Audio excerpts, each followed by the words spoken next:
오늘 말씀은 이사야서 17장입니다. 13장부터 시작된 이방 10개 나라에 대한 심판의 예언들은 첫 순서인 바벨론으로부터 시작하여 아스르와 블레셋과 모압에 이어 오늘 본문 17장은 다메섹과 북이스라엘과 아수르에 대한 예언입니다. 1절부터 3절은 다메섹에 대한 멸망 경고입니다. 다메섹은 아람의 수도였기 때문에 다메섹에 대한 경고는 곧 아람에 대한 멸망 경고입니다. 다메섹은 현대의 시리아, 곧 고대 국가인 아람의 수도로 당대 양대 세력인 애굽과 메소포타미아를 연결하는 무역로 중간에서 힘의 균형추 역할을 하고 있었던 아람이 아수르의 침략이 있자 결국 북이스라엘과 반아수르 동맹을 맺고 대항하다가 유다에게도 같이 할 것을 요구하였지만 유다가 이에 불응하자 북이스라엘과 함께 유다를 침공하여 온 예루살렘을 점령하려 했으나 하나님께서 그들의 도모를 꺾어버리심으로 실패하고 맙니다. 이사야서 7장 7절에 주 여호와의 말씀이 그 일은 서지 못하며 이루어지지 못하리라 하신 말씀대로 유다는 승리하여 살아남고 아람은 주전 732년에 다메섹이 아수르에게 함락당하여 멸망하므로 결국 아람의 경고한 예언대로 이루어지게 됩니다. 본문 1절은 다메섹이 무너질 것이라고 경고합니다. 보라, 다메섹이 장차 성읍을 이루지 못하고 무너진 무더기가 될 것이라. 아람의 멸망을 언급하는데 다메섹의 멸망을 내세우는 것은 다메섹이 아람의 수도이기도 하지만 또 하나는 당시 그 지역에서 다메섹이 가장 견고한 성 중의 하나였다는 것에 주목해야 합니다. 이사야는 견고한 다메섹이 무너진 무더기, 즉 폐허더미가 될 것이라고 예언합니다. 실제로 다메섹은 예언대로 주전 732년 아수르 왕 디글랏 빌레셀 3세의 침략을 받아 멸망되어 다시 회복되지 못하고 폐허가 되었습니다. 우리는 하나님의 백성을 대적한 아람에 하나님의 심판이 선포된 사실을 통해서 그 이유가 무엇이든지 하나님의 백성을 핍박하는 자들은 하나님의 준엄한 심판을 피할 수 없다는 것을 깨닫게 됩니다. 하나님께서 무너뜨리고자 하시면 아무리 견고한 성이라도 순식간에 무너져 폐허더미가 됩니다. 하나님의 심판 앞에서 어떤 성체도 어떤 요새도 피난처가 되지 못합니다. 하나님의 심판으로부터 안전 보장을 받는 방법은 단 하나입니다. 죄를 회개하고 주의 날개 그늘에 피하는 것입니다. 주께로 피하는 것이 심판을 면하는 유일한 길입니다. 3절에서는 다메섹, 즉 아람이 멸절되어 망할 것이라고 경고합니다. 에브라임의 요새와 다메섹 나라와 아람의 남은 자가 멸절하여 이스라엘 자손의 영광같이 되리라고 하였습니다. 에브라임은 북이스라엘을 말합니다. 이방 나라가 이스라엘을 침략하기 위해서 다메섹을 거쳐야 합니다. 그래서 이스라엘이 요새처럼 의지한 다메섹을 에브라임의 요새라고 한 것입니다. 이스라엘로서는 다메섹이 요새가 되는데 다메섹이 망할 것이라는 말입니다. 당시 아람은 아수르와 애굽을 제외하면 막강한 강대국이었습니다. 그러니 아람의 영광이 얼마나 대단하였겠습니까?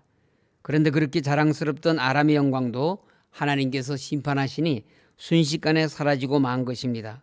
세상 영광이란 이처럼 허무한 것입니다. 그러므로 성도는 영광을 구하되 하늘의 영광을 구하며 그것을 위해서 살아야 합니다.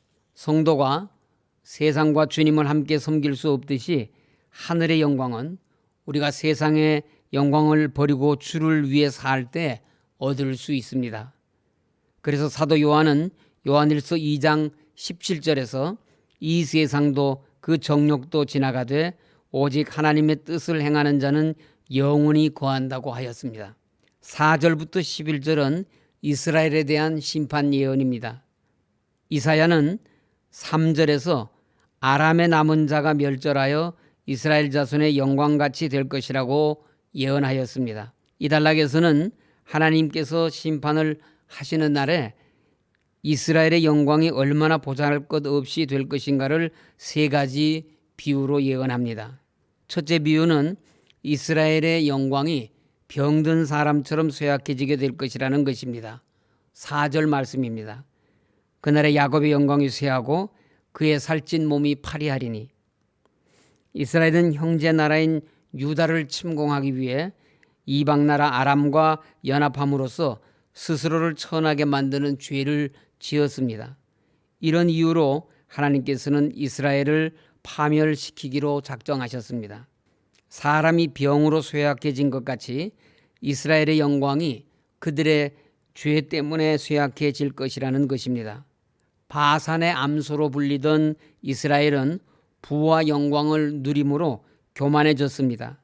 하나님께서는 그들의 자랑이요 교만의 원인이었던 번영과 국력을 점점 쇠약하게 제하여 버림으로써 심판하시는 것입니다.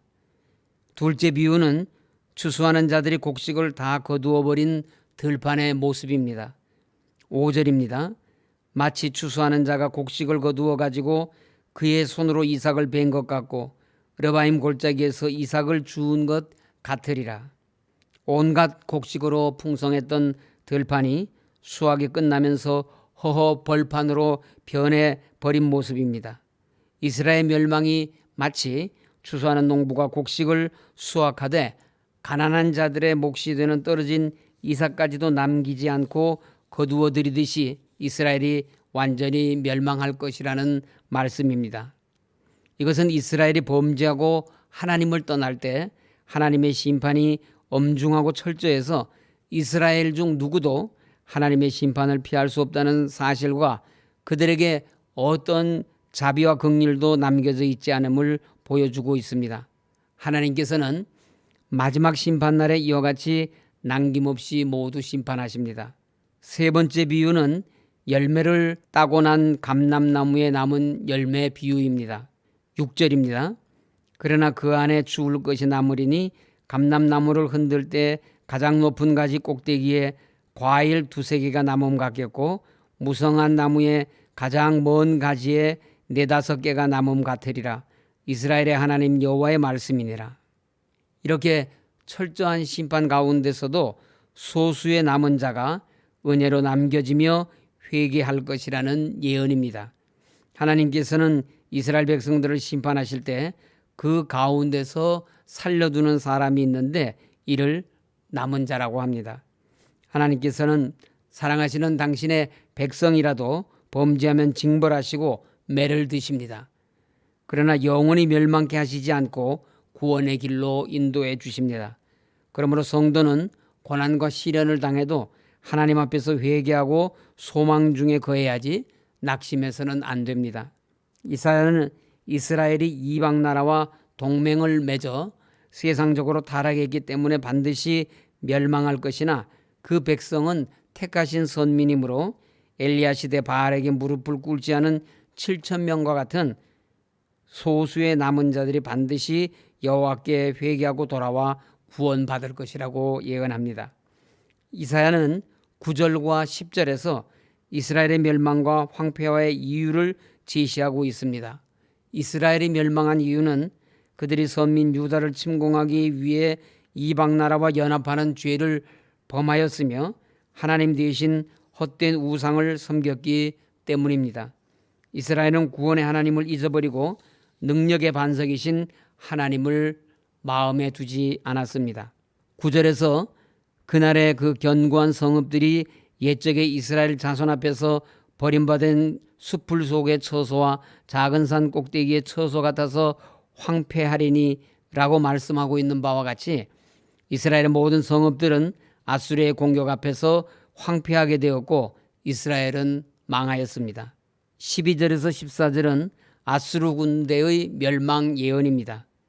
이사야는 아람과 북이스라엘의 멸망 예언을 마치면서 그들을 멸망시킬 아수르군의 멸절에 대해서도 예언하고 있습니다. 이스라엘은 아람과 연합하여 형제나라 선민 유다를 침공하려고 하였습니다. 그러자 유다가 아스로와 동맹하여 먼저 이스라엘과 아람을 침략하여 승리를 했습니다. 그러자 아수르가 교만해지기 시작했습니다. 아수르는 이스라엘을 멸망시키고 유다마저도 멸망시켜서 예루살렘 성전의 것을 약탈하려고 18만 5천 명의 군사를 거느리고 유다를 침략하였습니다. 그러나 욕심이 잉태한 즉 죄를 낳고 죄가 장성한 즉 사망을 낳았습니다. 교만과 욕심이 아수르를 망하게 하였습니다. 아수르의 사내립 군사가 유다의 성들을 함락하고 예루살렘까지 포위하였다가 하나님의 사자에 의해 하룻밤에 18만 5천 명이 전멸하고 하나님께서는 그들을 비참한 꼴로 바람에 날리게 하였습니다. 예루살렘이 승리한 원천은 하나님의 능력이었습니다. 당시 유다 왕 히스기야는 아수르 사네립의 군대에 의해 예루살렘이 함락 위기에 처하자 하나님 전에 나아가 하나님께 기도하였습니다. 하나님만 의지하고 매달렸습니다. 그 결과 하나님의 역사로 예루살렘을 구할 수 있었습니다.